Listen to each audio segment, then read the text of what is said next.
Again, third time is the charm. Let's cross our fingers and hope that it stays, because we were just getting kicked offline there for whatever reason about 7 seconds into it. So once again, I am Dan Goyette, and this is the Hypno Cafe podcast and magazine. We're talking this morning with Grant Saunders and hopefully at some point Jim Kellner, the creators of the Performing Hypnosis Summit. And once again, Jim Kellner to the live. Please, Jim Kellner, report to the live broadcast. Anyways, I love doing that. I used to work in a store. It's like, price check. Awesome. So, but yes, I wanted to do this for a while now with you guys, because one of the things that these two guys have done incredibly is to tackle some hard issues and some hard questions with the Performing Hypnosis Summit, and really getting stage hypnosis back up to the level that it should be at, because it was once, if I'm not mistaken, Grant, was pretty popular and has kind of, taken some dips in the last few years. So just really great that you guys are putting this together. And I'm going to let you go ahead and talk about the Performing Hypnosis Summit for just a moment.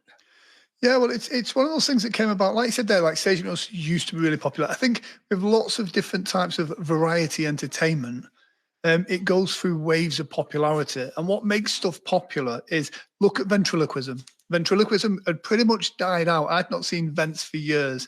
And then, Terry did what he did on America's Got Talent. And then all of a sudden, like, bang, vents are everywhere again now. And stage hypnosis is in kind of in the valley of that.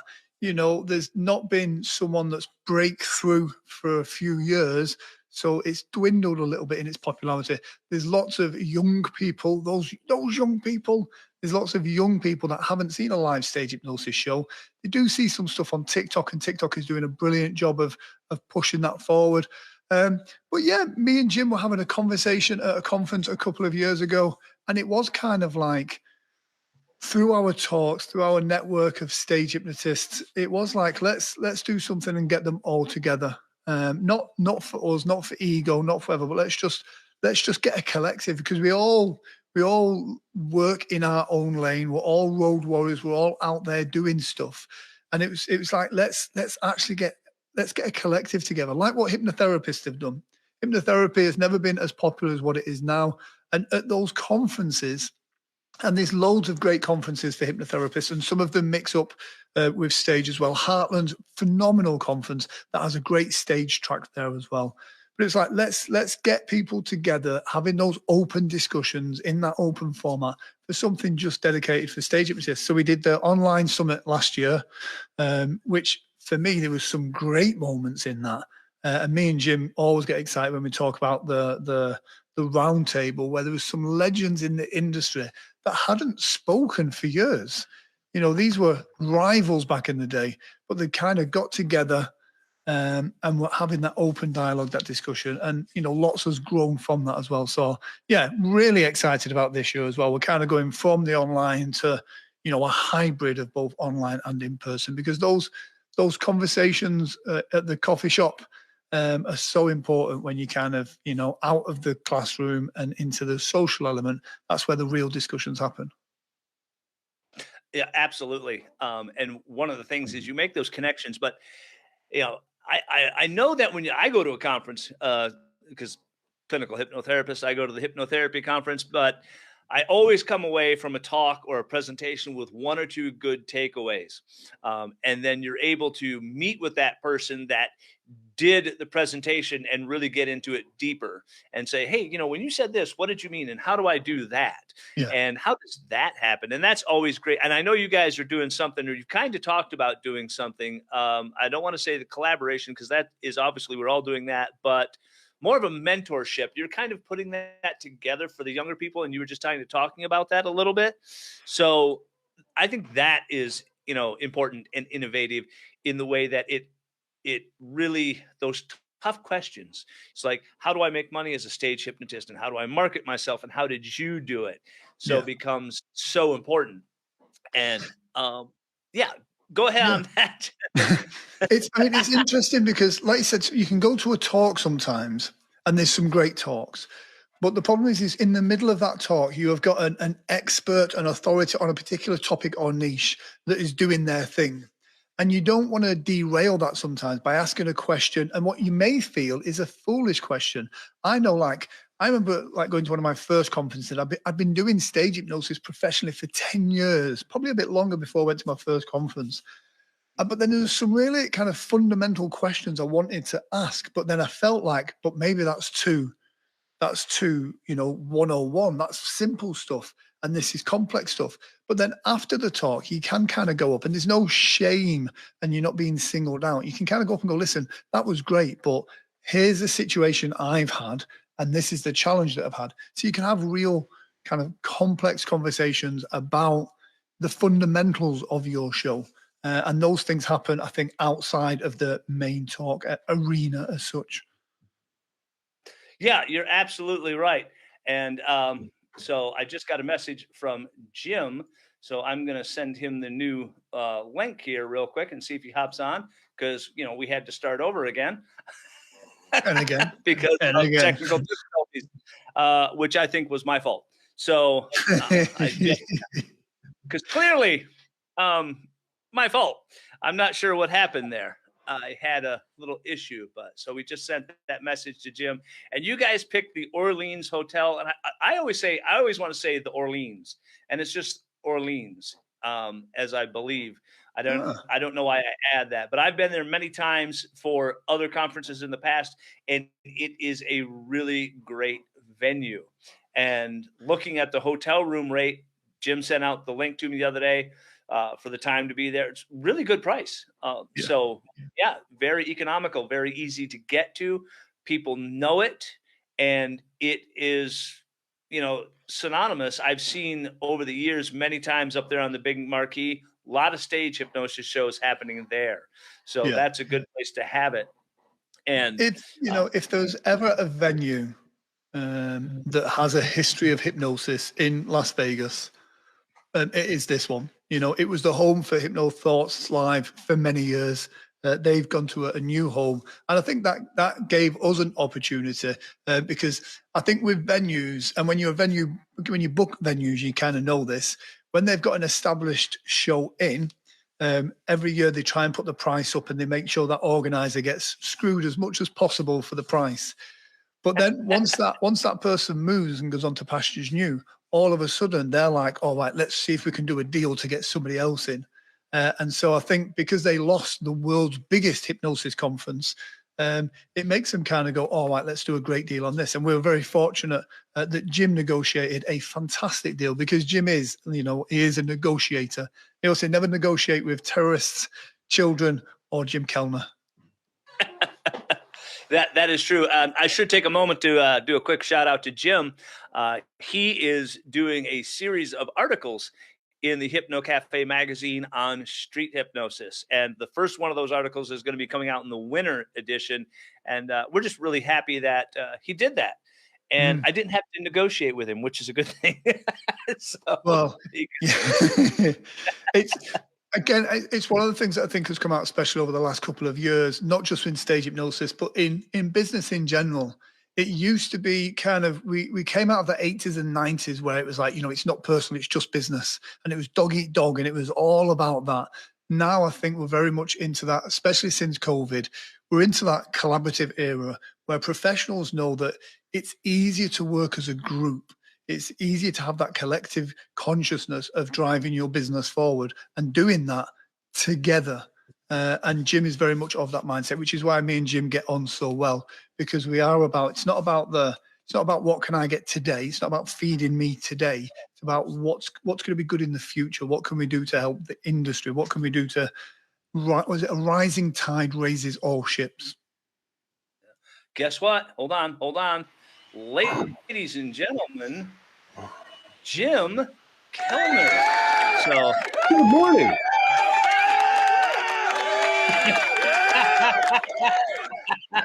You beat me to it, Grant. I was just about to hit my button. Well, I've got my button here. I was like, right there. There we go. The Roadcaster Pro. What a great bit of kit. Exactly, Jim. Thank you for joining us. Sorry about the problems. We had a little bit of technical difficulty this morning, as is per the normal with the Dan Goyette Be Live attempt. So, but we got it going, and I think we figured it out with Grant's help. So, but we're glad to hear. We were just talking about your negotiating skills with the Orleans. So, yes, negotiated quite the good rate. And I was just telling him that you must have, because I looked at the hotel room to get it, come out there and be part of it and have a good time. And it was a really good rate. It was much better than I think I've ever paid to go to the Orleans. Oh, so you're welcome. So yeah, that was great. And we were just talking about some of the serious issues that are plaguing stage hypnosis right now, and that you guys are bringing this together in a way that, ask those tough questions. What happened to stage hypnosis? How do we make it better? How do we get back on track? How do we bring this back to the level that it should be at? And I myself, having performed stage hypnosis, I don't call myself a stage hypnosis. I'm a hypnotherapist that performed stage hypnosis, because I was told, do stage hypnosis, you'll be a better hypnotist. And they were right. I'm a far better hypnotist than I was just from that, confidence and the ability. It's like, hey, can you guys hypnotize me? And I'm just like, yeah, I can hypnotize. I can do that. Right. Almost everyone, everywhere, at almost every time. So, Yeah. Nice. I get that from Jim. So, yeah. So I'm going to let Jim talk just a few minutes about, how that, what your thoughts are on some of those things that you hope to help with the summit, because I think it is important.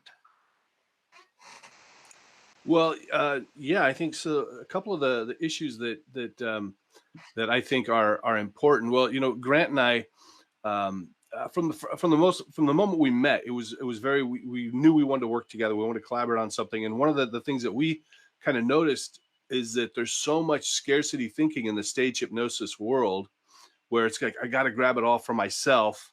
And this causes people to be not so friendly to other stage hypnotists sometimes, because there's this kind of this very competitive kind of a thing. And of course, I mean, we do compete for gigs. That's just the way it goes, but it doesn't mean we can't be friends. And so, our whole idea was, let's be friendly about this and help each other. And it just works out so much better. And also one of the things that I love about the group that we've created, the Performing Hypnosis Summit, is we really don't have any BS in there. We don't have, some of the Facebook groups for stage hypnotists, man, people are afraid to ask a question because they just get hammered. People are just, they're rude, they're inconsiderate, they start fights with each other so they can sell more products, sell more trainings, because it gets, people's attention. And that's not what we're about. We're trying to create a very welcoming environment, so that people actually, some of the newbies, like somebody was just asking about, how do I start being a stage hypnotist? Want to help them, not try to sell them our training. Although, I mean, certainly if they want to buy our training, they can, but that's not what it's about. So yeah, exactly. And I can say in my own experience, when I started doing the stage hypnosis, I was kind of alone here in Michigan. There weren't a lot of us that were here, so I didn't run into that. I didn't have that, like he took my gig or he took my show. I just had, people that were like, wow, that's really cool. The first year I had like four shows. And then I went out to Hypnothoughts, and I took training on stage hypnosis and street hypnosis and things along that line that I thought would be helpful. And I added into my marketing that I was a Las Vegas trained stage hypnotist, that I'd taken training out there. I didn't say that I had headline shows or I was a Vegas hypnotist, just that I had been trained in Las Vegas, because, technically and transparently, that was true. And that next summer, when we started up the show, both myself, Mike Bentley, and I were working. I was still working as a full-time firefighter, paramedic. We did, I think, 20 shows that summer. and working the full-time show and doing the 20 shows almost killed us. Uh, but it was just the words Vegas trained stage hypnotist really helped launch that. And we were you guys were talking about that last year, or am I mistaken? Last year at the Hypnosis Summit, or maybe this year, because I know that you did the virtual one. But that, I think, in itself can be helpful to get out there and say, hey, you know what? I went out, and clearly with this one, it's the best of the best. So just get your thoughts on that. Yeah. Well, I think one of the things that's really important as well, it's almost like the placebo effect of kind of like therapy or anything like that. When you go to these conferences, even like Hypno Thoughts, any of the conferences, when you go to these conferences, you come away, because you've been surrounded by people that are of the same mindset with a similar goal. You come away like refreshed and infused. And if you've been struggling to book shows, or make that final decision to do a show or go full time or whatever it is, sometimes when you're in your own lane and you've got your partner, the mortgage, the kids, the dog, all of these things, your day-to-day life gets in the way. But when you take a break and immerse yourself in a community of people, of like-minded professionals, whatever that may be, you come away from that with a new energy. So you're going to hit the phones. You're going to respond to those email addresses. You're going to start reaching out. You've got some new techniques, some new tips, some new tricks that makes you go, do you know what? If that's worked for Jim Kellner, if that's worked for Grant, then it's got to work for me. And then you go out there and you start pushing it. And then you've got that energy, that momentum starts to grow then. And that's when you start filling up your diary with shows. So, absolutely. Yeah. And it's a lot of fun. I used to say, well, Dan, they would, hey, why do you? I said, well, you know what? It's my stress buster, because I got to leave my office for that Saturday night or that Friday night and just go out and be Daniel Jameson, and do my stage hypnosis show. So that was my own personal stress buster, and it was pretty exciting going to Heartland. They have a great track for stage hypnosis guys. Yep. And I met, I want to say is Alan Sands, I believe, was out there at one time, and he really was just, hey, here, do this and do that and do this. Don't do this. Yeah. So that was really great. And then I can't say his name right. I want to say starts with an S. Salish. Salish. Thank you. So yeah, he was another guy that was out there at Heartland that really kind of gave some great presentations and some great advice. So yeah, it is hugely, when you have those big names, you have those people that have been doing it, and they're able to, just mentor you for, did I just do air quotes? What was that about? Our laser. Sorry, guys. That becomes an important thing. And, I agree with Grant. You get that energy. So you come back, in just energized, and you know what? Let me get on the call. I made a lot of cold calls to a lot of places just after that. So, but it helped out when I said, yeah, I took my training in Las Vegas. Most of the people in Michigan didn't really equate that, and it was a placebo effect. I got that gig just because of those words. And so those people coming to the summit are going to be learning from all these other people, and they can use that. Say, hey, I learned from, and I was in Vegas, and we did all this great stuff. So that's a nice thing to do. We get the bonus as well as like, and like, there's so many kind of intangible assets about doing these things, but especially in somewhere like Vegas. And both me and Jim did this at the recent one at Sahara Hypno Thoughts. We all struggle as content creators to put stuff out there that isn't just like buy my stuff, book my show, etc., etc. But when you go to a conference such as the Performing Hypnosis Summit in Vegas, what does that say to your network, to the people, your bookers that are on your social media that are thinking, should I book him? Should I not? Should we get a comedian or should we book a hypnotist? All of a sudden they're seeing you tagging yourself in Vegas. That raises your profile straight away. Then they're seeing that you're at this hypnosis summit. That raises your profile again even more. And then it's so easy to create content in a place like Vegas. It's visually stunning. So that's your opportunity to jump on a live stream, record some stuff, tell people where you are, what you're doing. And this just pushes it out to your whole network. It's a great marketing tool to be in a place like that and then talk about your stuff as well. And great way to, both me and Jim love doing this. You see people that are legends in the industry. You go over to them, you buy them a drink, you chat to them, you take a selfie with them, you post it on your social media. You're just reaching out so much further. And this you're niching down. This isn't just entertainment. This isn't just hypnotists. These are stage hypnotists. So you're putting yourself amongst the cream of the crop. And me and Jim. Exactly. Well, that's it. And speaking of that, so I got to tell you, I was one of the great things about going to conferences. So if you've never been to a conference, it's an amazing opportunity to just make friendships and connections, which, we're cross-referring all the time. You speaking of Salish, I mean, we've kind of referred shows to each other and that kind of a thing, and some other people. And then, like, I was on the phone yesterday with Terry Bloom, one of my favorite guys in the industry, great guy, does a lot of stage and street hypnosis. And as we were talking, he was talking about stuff that he'd learned from Terry Stokes when, he's become friends with him. And I actually got a couple of tidbits from Terry from talking to Terry. So this is the great thing. You get to meet these legends in the industry. And it's funny that the things that I picked up from it were just subtle things that you just wouldn't pick up normally. So absolutely. And one of the things that happened last year at the Performing Hypnosis Summit on the virtual one was that great roundtable. Some of the great questions, like we just talked about comedians. If a venue, and this has happened to me, and I think it's happened to everybody, if a venue has a bad comedian, they don't not hire another comedian. But if a stage hypnotist comes in and it doesn't quite come off as well as they would like it to, I had called venues and, hey, nope, we had a stage hypnotist here 5 years ago and it didn't work. We're never going to have one again.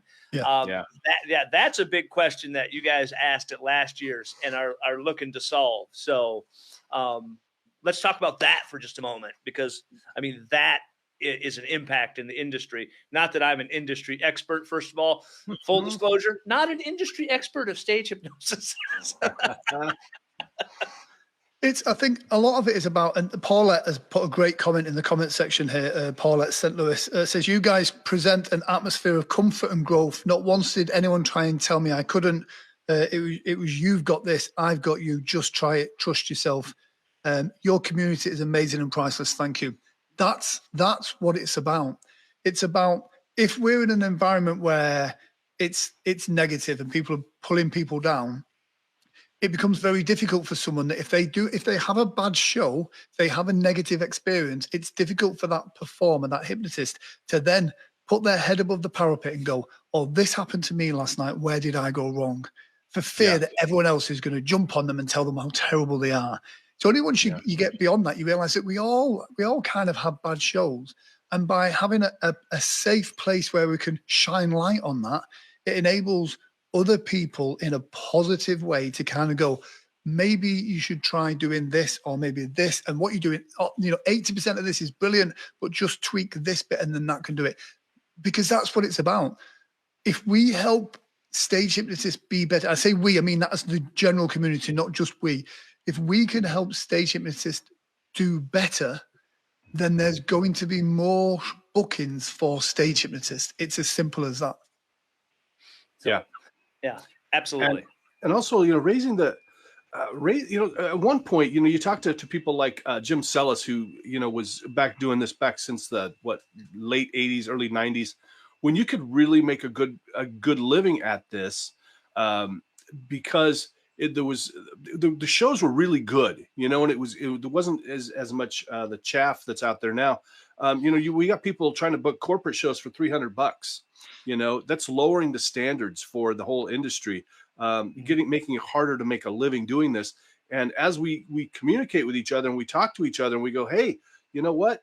Maybe you should do a $300 bar show, and then when you're ready, start doing the more expensive, corporate shows, because it's you're shooting yourself in the foot when you do that, because sure, you're going to most, I think, corporate bookers are probably going to laugh because that's ridiculous. But if you get that and you blow it, I mean, you're just kind of, it's making it more difficult for you to get work in the future, and it's making it more difficult for all of us. So the more we communicate, and really, when I started, I had no idea, because I was kind of the big hypnotist in my area wanted nothing to do with other hypnotists.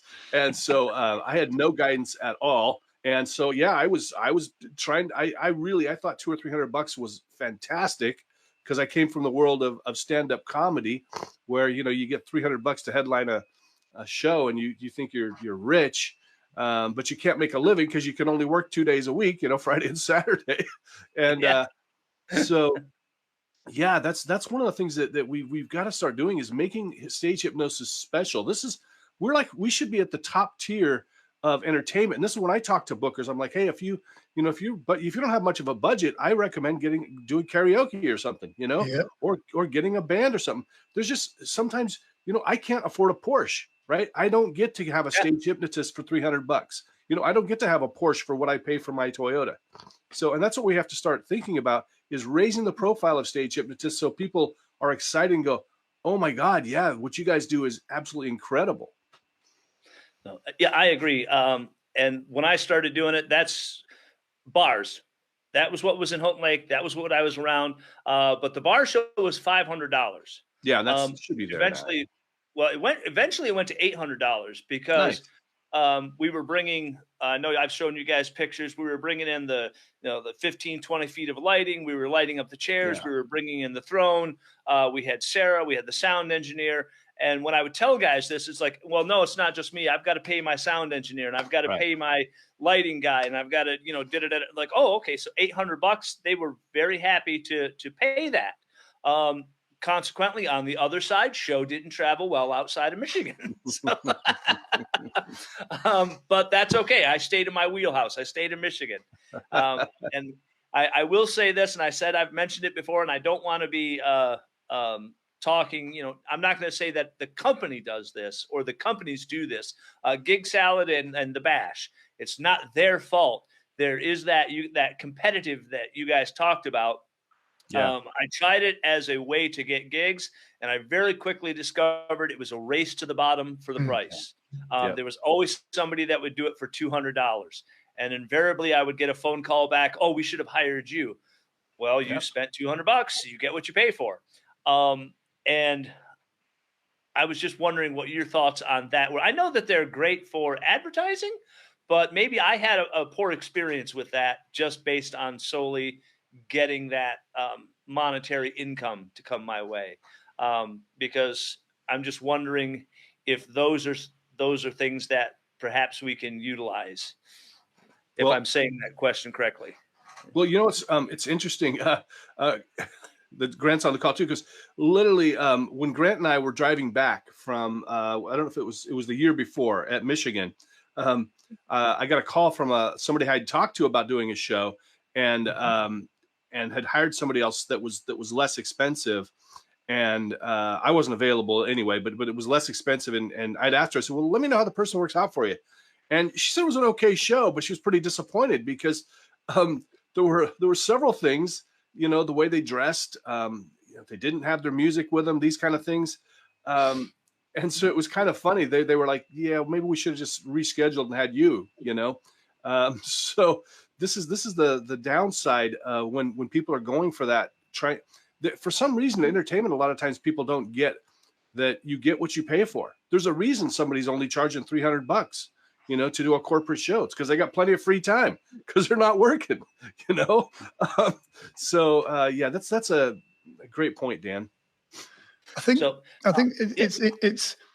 when people are first starting out, I mean, I attribute a lot of my success in stage hypnosis, not due to talent or anything like that. It's a little bit of professionalism, a little bit of consistency, but the fact that I've been in the market for so long, so it's enabled me to build a reputation. So that way, I know a booker might book me once every 2 years, once every 3 years, and I've built up a portfolio of those bookers. If I was just starting out, I've not got that reputation. So you are having to do the bar shows. You are having to be on Gig Salad and take any gig that you can.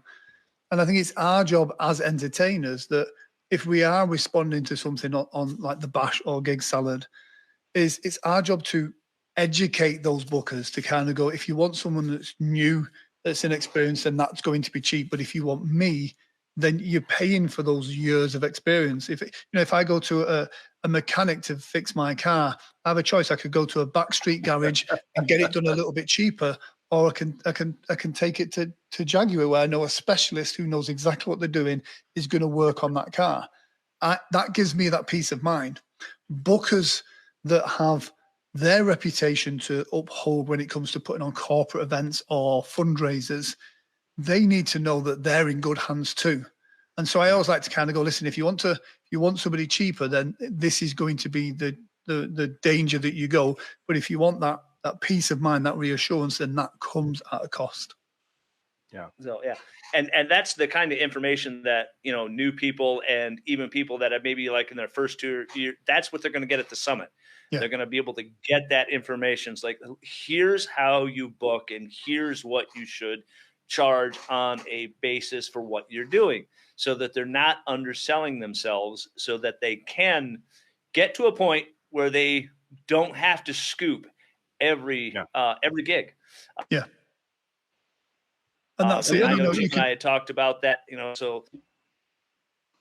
And the other thing too is like instead of go ahead. I think a lot of times what we see in the industry is people fighting over the same gigs, and I mean that's going to happen, with cruise ships or fairs and things like that. You are in competition with other hypnotists, but I remember like early on I had another hypnotist who'd come to my show, and their wife wrote an email to the club owner saying that the show was terrible, and they should hire her husband to come in. He's a much better hypnotist. And the funny thing was, the booker was actually my friend who had been at the show, and so knew it was complete BS.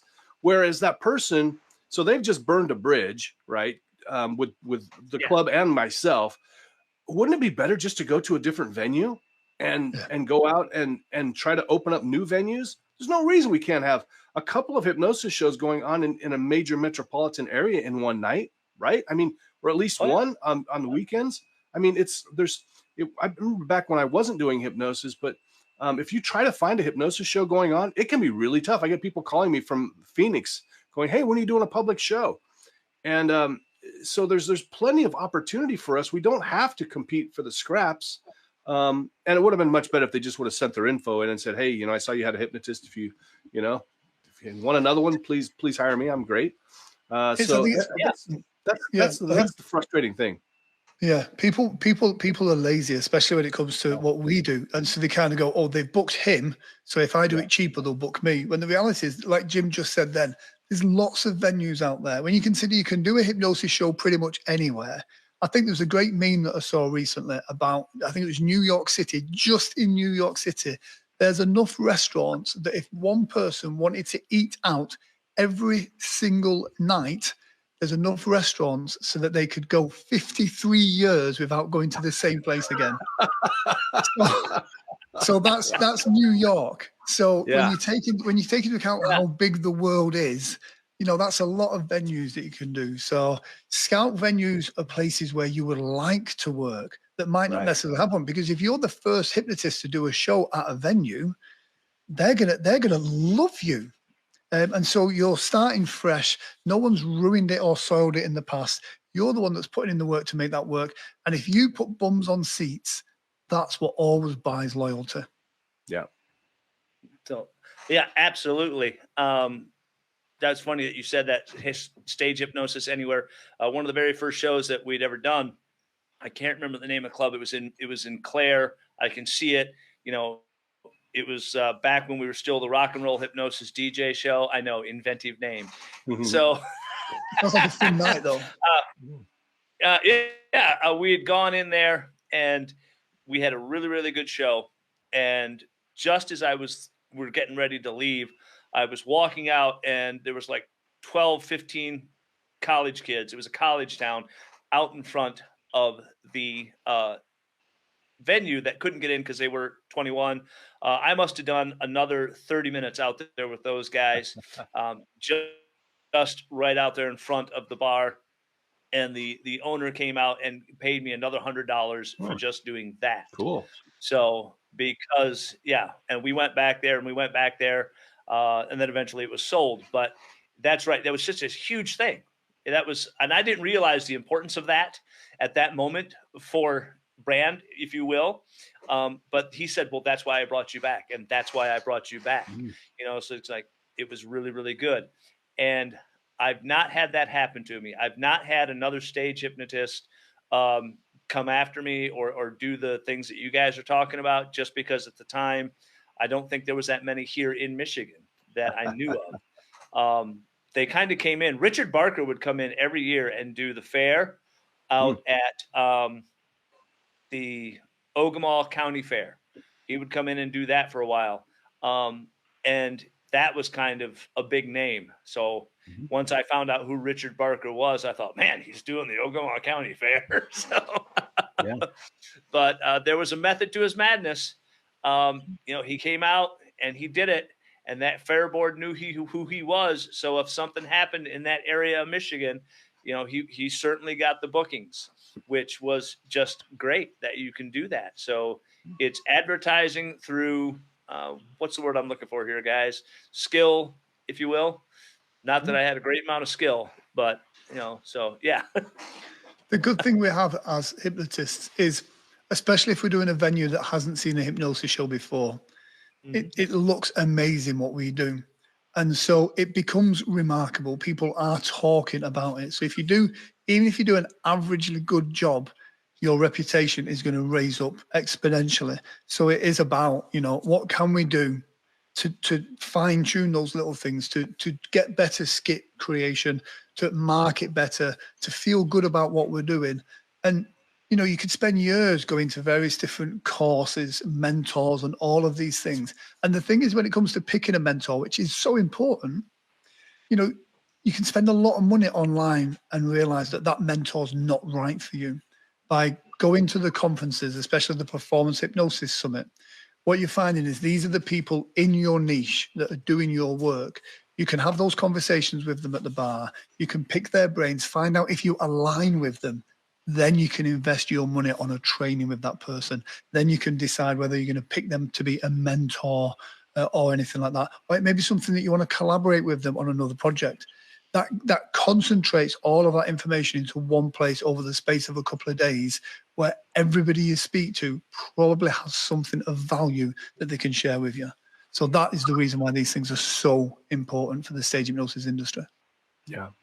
Yeah. And Jimmy, you had said something like that earlier on in the conversations that we had. It was like, this person went to this training and spent this much money, and it worked really well in the classroom. And then they got out into the world and it didn't work so well because, you pay all this money, everybody in that classroom kind of builds up your confidence.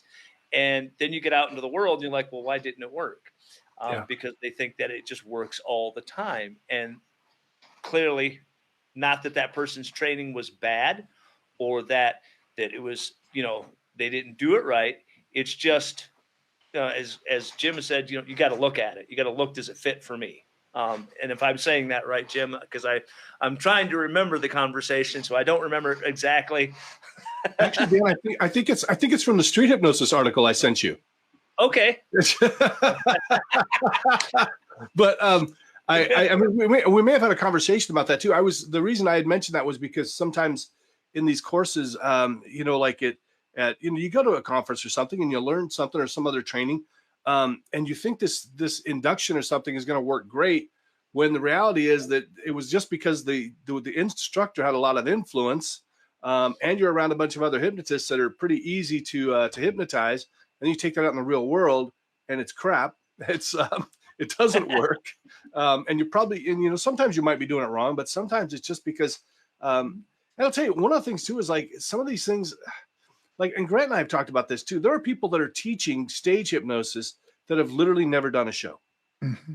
Oh, we're not going to mention names, but there are people out there that are teaching other people. Yeah, exactly. that have never done a show, or they've only done a few shows. I mean, there's people out there writing courses on hypnotherapy because they can't get clients. Because I'll get a message. I remember this from 2 people. Message me, how do I get more clients? How do I get more clients? And I give them some tips and stuff. 6 months later, literally, I'm writing a book about hypnosis. Yep. Shouldn't you work with some clients first? You know, I put my course together, but you can't get clients. You're not doing anything. But they got the free time to create a course because they're not working. So I think, again, because we're such a niche market, you know, it's easy for marketeers to sell to the insecurities, especially of stage performers, because there is that element of, look at me, I'm on stage. Whereas if you fail in the therapy room with your induction, nobody really notices that apart from maybe a client. If you do that on stage, you've got 200, 300, 500, 1,000 people that are looking at you and it's not working. So it plays to that fear and insecurity. So it used to be an easy sell to go, this induction works 100% of the time. This is brilliant. This will always do this and other. And both me and Jim know the only thing that works 100% of the time is a thing called lobe of the soul, which is a thing that me and Jim basically created as a spoof on a lot of these things that are set up in order to kind of like sell to those insecurities. But lobe of the soul works every time. I'll have to get out there at the summit and you're like, okay, what's lobe of the soul? I mean, it's a combination of hundreds of years of research, thousands of years of dedication. Some Amazon tribe passed it down to us through generational stuff, and so we can't share it yet. Yeah, but maybe at the summit. Maybe at the summit. Maybe at the summit. Maybe at the summit. Which, you know what? I'll tell you, the other thing I found out was not only was the hotel room really good, and I know that I'm kind of like on this, but it was a surprise to me. I went, you know, I got to get a plane ticket because, you know, the guys, I got to go out there and we're going to do this because, of course, we're going to support each other. And I got out there and I looked at the price of the plane ticket. I'm like, it was like $160 one way. You know, I mean, you know, I'm thinking to myself, and I was like, oh my God. Well, it was Spirit. I didn't buy that ticket, but it was still, I think I paid $200 and some odd dollars for a round trip. I'm like, that is the absolute lowest fare because you're holding it at the exact right time. Yeah. And of course you guys know that. It's like, when do we hold it? February. There's nobody really doing the high school shows. You know, the wedding industry is maybe slowed down. So, the entertainment thing is kind of slowed down. Perfect time because now you've got that, ability for your guys. Hey, I'm a stage hypnotist. I got some free time. I'm going to the summit. Why not? It's exactly that. I know I struggled for years for Hypno Thoughts, which is a great conference, but it's always held at the peak of my season. And also at the time when airfare is the most expensive for me coming from the UK. So years ago, I'd gone to a conference in Vegas around about that time, February. It is my quiet time and it's just before kind of like March, April, things start to get really busy again. And so it's starting that new season with a fresh set of tools, a fresh set of eyes, sharpened tools. That's what it is. And that's what these summits are for. They're about sharpening your tools. Yeah. So, yeah. As my grandfather used to say, you can't get into the day with a broken hoe. Can we get a translator? Yeah. Sorry. It's like he went all Scottish on us. We have no idea what he just said. I even lost Grant on that one. So yeah, that's that thick Island of Bute accent right there. I mean, you get out there and people like, I don't know, just nod your head and smile. So that's basically it. But yeah, anyways, I want to thank you guys for joining me here this morning on this special live for the Hypno Cafe podcast and magazine. And pretty sorry that we had that technical difficulty this morning. So I'm not sure what that was about, but we'll be investigating it further so that doesn't happen again in the future. So in closing, anything you guys want to say about the summit real quick? I would just say two things. One, I love the fact that we're all color coordinated today. It's like we rang each other up to say, wear grey, blue. But two, it's if you're serious about stage hypnosis or performance hypnosis, so it's not just stage guys, it's street guys, it's people that have an interest in stage. If you are serious about it, then you should be here. It's as simple as that. This is an award-winning summit as well. I see that award just behind Jim's shoulder there. There we go. That's it. Yeah. Speaking of yes, if you haven't seen it already, if I haven't showed it enough, folks, that's the award we got from the Michigan Hypnosis Conference for innovations in hypnosis from the Hypnosis Summit, right there. Innovative idea. It's been tried, but it's never been tried like this. So, per se, as Jim and I think Grant may have mentioned, it's like, oh, I'll do this event this weekend and I won't ever do one again. And, yada, yada, yada, so on and so forth. But you guys are like, we're in this for the long haul. We're making this better. We're fixing this kind of attitude, which is really great. So and we're going to I need an excuse to go, oh, sorry, it's a work trip. I'm going to Vegas. Exactly. And at a time when you can actually get outside and enjoy Vegas because it won't be as hot as it is during the summer. So, one of the things I want to say too is like, what's different this year is, of course, we're going to be in Vegas, but we actually have a whole, last year it was just, it was me and Grant. And then towards the end, we got Sean Kostiak and Paul Ramsey to help out. But this year we've kind of, from the beginning, we've created a whole team, a team to help us to put this together, including Dan Goyette, who already has experience with his own conference and some other ones he helps out with. And William Mitchell's on the advisory committee, who runs a terrific, the Heartland Hypnosis Conference with their stage track, which is fantastic. And really, one of the things that we liked about February was like people couldn't go to conferences because they were so busy in those areas. And what I would say to you too, like I have had some people go, well, I might pick up a gig during that weekend or something. Yeah, you might, but honestly, at some point you got to go. I'm going to invest in myself. I'm going to pass up on maybe $1,000, $2,000, $3,000 so I can invest in myself, make those relationships, learn more, so I can do more, make even more money. Stage hypnotists are kind of the worst because we know how it is. Like if you pass on a gig, that's your one shot at that money. Whereas a hypnotherapy client, you can say, well, I'll see you, next week or something. But really, all of us who do conferences, we've all had to take that hit, Grant spends a ton of money to come over here, plus takes the hit on losing money for gigs. But it pays off eventually. I mean, that's the hope, It's an investment in me. It's an investment in my hypnosis business. And it's every single conference has really paid off. So it's 100% think people should be there. Excellent. And we're going to be putting the link above this video on our pages so you guys can find the summit and get registered and drop a proposal if you haven't already, and just be part of this great idea, this great conference. And hopefully we'll see you out there. I know I'm going to be there. That's what I'm doing this February. But so, alrighty, guys, thanks for joining us. And as always, I'll see you out there.